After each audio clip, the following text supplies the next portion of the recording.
que l'eslògan, que a mi m'agrada molt, que és dir visitar els ciutadans abans que es visiten els malalts.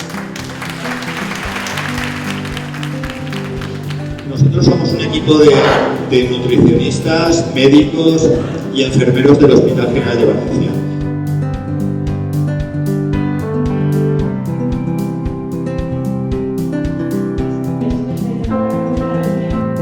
¿Cuál es el tratamiento principal de la diabetes? Por un lado, importantísimo, la dieta.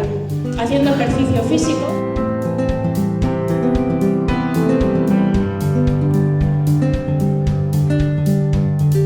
La alimentación comienza mucho antes de comer, porque mientras estamos pensando en todo aquello que tenemos que comprar y que tenemos que cocinar, eso ya es alimentación. ¿Qué grasa nos interesa? Pues el pescado graso, como hemos comentado antes, por la cantidad de omega 3.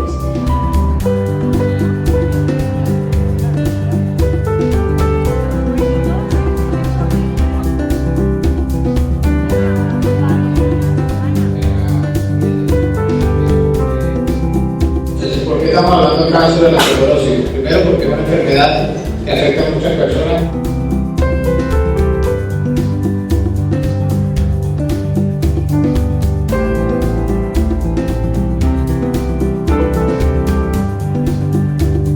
El oxígeno es el componente más importante del aire que estábamos nombrando antes porque va a ser la gasolina que va a utilizar nuestras células para funcionar. ¿Y cómo puedo medir yo mi capacidad respiratoria? Pues muy fácil, con una espirometría.